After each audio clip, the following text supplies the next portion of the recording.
हम लोग आध्यात्म में अक्सर सुपर नेचुरल पावर्स की बातें करते हैं और जिस व्यक्ति की रुचि एक बार आध्यात्म में आ जाती है फिर उसका इंटरेस्ट इसमें बढ़ता चला जाता है। और ऐसा इसलिए होता है कि हम जितनी चीजों के बारे में जान लेते हैं उनका इंटरेस्ट धीरे धीरे कम हो जाता है।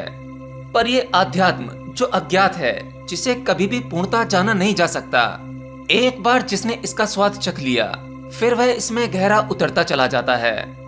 हमारे आसपास कुछ ऐसी चीजें मौजूद होती हैं जिन्हें हम साइंटिफिक तरीके से ठीक तरह से नहीं समझ पाते, लेकिन उनका मीनिंग एक्सपीरियंस करने वाले इंसान के लिए काफी अनोखा होता है।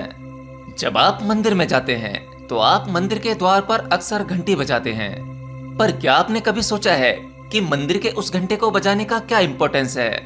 या फिर आपने देखा होगा जब हम मंदिर में भगवान की आरती करते हैं तो उस वक्त हम घंटे को लगातार बजाते हैं। बहुत से कल्चर्स और रिलीजन्स में इन घंटियों का सिंबॉलिक इम्पोर्टेंस होता है। असल में इस आवाज को बहुत ही शुभ माना जाता है, जिससे हम इंसान भगवान या फिर डिवाइन एंटिटी की अटेंशन को अट्रैक्ट कर सकते हैं। मंदिर में घंटी बजाना एक तरह से भगवान को बताना है कि हम उनके द्वार पर उनकी पूजा करने आए हैं। अगर साइंटिफिक वे में देखा जाए तो इस आवाज का हमारे माइंड पर एक कामिंग इफेक्ट होता है। शायद आपको पता होगा डॉक्टर एपीजे अब्दुल कलाम को भी घंटियों की आवाज बहुत अट्रैक्ट करती थी और वो अक्सर घंटियों की आवाज सुनने के लिए मंदिर के पास जाकर बैठ जाते थे।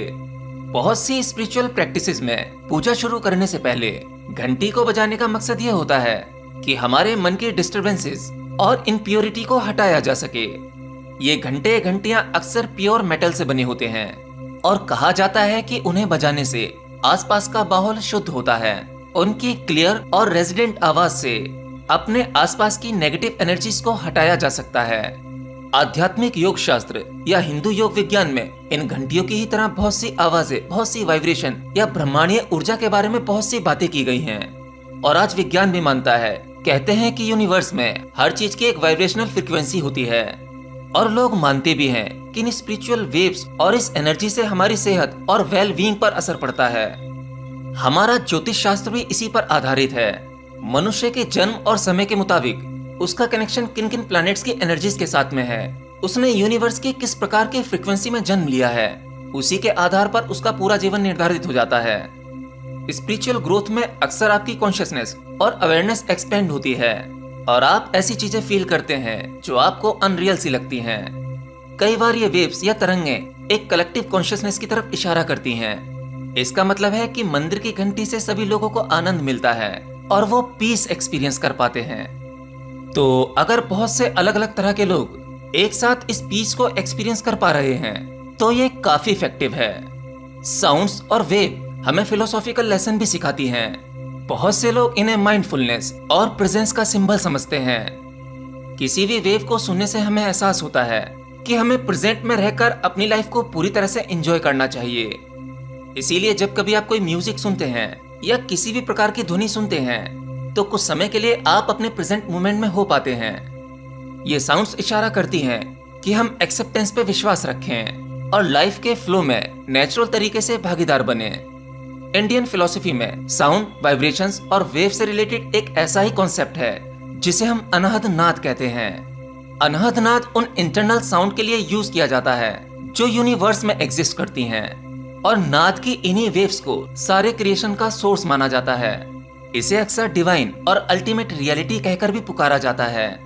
अनहद टर्म का मतलब होता है अनबीटन और नाद का मतलब होता है साउंड। अनहद नाद इस एक शब्द को उन सारी साउंड्स और वाइब्रेशंस के लिए इस्तेमाल किया जाता है जो किसी भी ऑब्जेक्ट को बजाने से पैदा नहीं होती, मतलब वो ध्वनि जो किसी भी प्रकार के घर्षण से उत्पन्न ना हो। संसार की सभी ध्वनियां जिन्हें हमारे कान सुन सकते हैं वो किसी न किसी के घर्षण से उत्पन्न होती हैं, पर अनहद नाद वैसा नहीं है। ये ध्वनि किसी के टकराव से उत्पन्न नहीं होती, बल्कि वो सेल्फ एग्जिस्टिंग और इंटरनल होती हैं। बहुत से स्पिरिचुअल ट्रेडिशन जैसे कुंडलिनी योग में अनहद नाद को यूनिवर्स की साउंड कहा जाता है, जो कि हर पल हमारे चारों ओर वाइब्रेट कर रही है और हमें गाइड भी करती है। शायद आपको पता नहीं होगा, मेडिटेशन के जरिए हम भी इन सभी साउंड से कनेक्ट कर सकते हैं और इस यूनिवर्स में ग्रेटर सेंस ऑफ यूनिटी और हार्मनी को महसूस कर सकते हैं।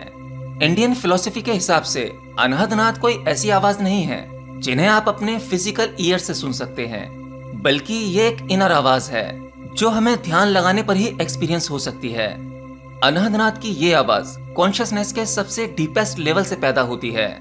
कहते हैं अगर आप ध्यान की प्रैक्टिस करेंगे तो इस आवाज को सुना जा सकता है और आप डिविनिटी से अपना कनेक्शन और भी ज्यादा गहरा कर सकते हैं।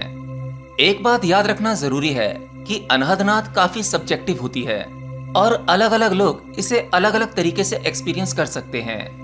कुछ लोगों के लिए ये एक बजने वाली साउंड हो सकती है, जबकि दूसरों लोगों के लिए एक नदी के बहाव की या फिर थंडर की आवाज भी हो सकती है। असल में अनहदनाद ये काफी पर्सनल और स्पिरिचुअल एक्सपीरियंस है और इसे महसूस करने से आप अपने असली सुकून को महसूस कर सकते हैं। जब आप अनहदनाद को महसूस करते हैं तब आप प्रेजेंट मोमेंट को पूरी तरह से फील करते हैं। आप अपने ओरिजिनल नेचर को हासिल कर पाते हैं जो कि आनंद है। आप समझ पाते हैं कि असल में आप एक सोल हैं और आप मटेरियल दुनिया की वजह से ध्यान दुनिया में बिलोंग करते हैं। आपको यह भी एहसास होता है कि आप जन्म और मौत से परे हैं और एक नॉन डूअर हैं, अर्थात आप कर्ता नहीं हैं। वैसे तो अनहदनाद से पूरा संसार चलता है, लेकिन ये खुद अपने आप को इस यूनिवर्स के साथ इन्वॉल्व नहीं करता। ये एक नेचुरल एलिमेंट जैसे आसमान की तरह अकर्ता की तरह कार्य करता है। गीता कहती है कि हमारी सोल, ध्यान और नाद किसी भी हथियार से काटे नहीं जा सकते। ना तो आग इसे जला सकती, ना कोई भी पानी इसे भिगो सकता और ना ही कोई हवा इसे सुखा सकती है। हम अपने चारों ओर जो भी कुछ होता हुआ देखते हैं, बच्चों का खेलना, चिड़िया का चहचहाना, जानवरों का घास खाना, पौधों का उगना, तारों का चमकना और मौसम का बदलना, इन सारी चीजों के पीछे एक क्रिएटर है। यही अनहदनाद का काम है। ये हर चीज हर एक्टिविटी में होता है और सभी एलिमेंट्स को कंट्रोल करता है। क्या आपने कभी सोचा है कि इंसान हमेशा किसी भी रिलीजियस या स्पिरिचुअल जगह पर जाकर दान क्यों करते हैं या चढ़ावा क्यों करते हैं? असल में हम इंसानों ने हमेशा से ही एक हायर पावर से कनेक्शन होने की इच्छा रखी है। अब इसमें आज का ही इंसान नहीं, आप इतिहास की किसी भी सिविलाइजेशन को देख लो, वो हमेशा से उस गॉड को किसी न किसी रूप में पूजते हैं। उनके मन में ये हमेशा से रहा है, किसी न किसी क्रिएटर की वजह से है। कोई तो ऐसा क्रिएटर है जो ये सब कुछ चला रहा है, पर हम इसके बारे में ठीक से नहीं जान पाते। मानव इतिहास के इन्वेस्टमेंट का सबसे बड़ा नंबर जो होगा वो मंदिर मस्जिद जाने का ही होगा। मंदिर मस्जिद जाने का सबसे बड़ा रीजन यही है कि कहीं ना कहीं हम अपने क्रिएटर से कनेक्ट होना चाहते हैं और फिर से अपनी ध्यान स्टेट को पाना चाहते हैं। दुनिया में ऐसी बहुत सी सीक्रेट्स किताबें हैं जो सीक्रेट्स लोगों के एक्सपीरियंस को बताती हैं और ये ज्ञान के तौर पर हमारी सोल को टच करने के लिए लिखी गई हैं। लेकिन हम इन बुक्स को फॉलो करने की बजाय इनकी बातों को याद करने में लगे हुए हैं। हम केवल शब्द जमा कर लेते हैं। दुनिया में बहुत कम लोग हैं जो इन्हें समझ पाते हैं और इस फिजिकल दुनिया से मुक्ति हासिल कर पाते हैं। अगर हम इंसान असल रूप में अपनी जिंदगी को बिताना चाहते हैं और अनहदनाद की पॉजिटिव एनर्जी से खुद को आगे ले जाना चाहते हैं तो जरूरी है हम खुद को अनहदनाद से कनेक्ट करें।